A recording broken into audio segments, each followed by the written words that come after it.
যখন 20 আর 80 মধ্যে জায়গাটাকে বলা হচ্ছে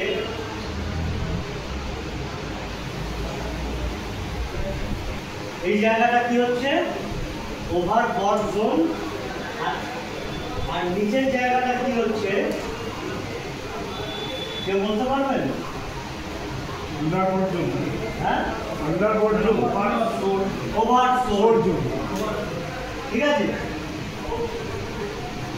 এই নীল লাইনটা হচ্ছে কে আর লাল লাইনটা হচ্ছে ডি।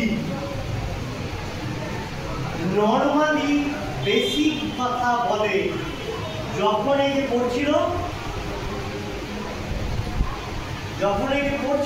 পড়তে পড়তে এখানে আমরা সিগন্যাল পেয়েছি এবং কতটা আছে মায়ের থেকে দূরে কি করতে নেই তাহলে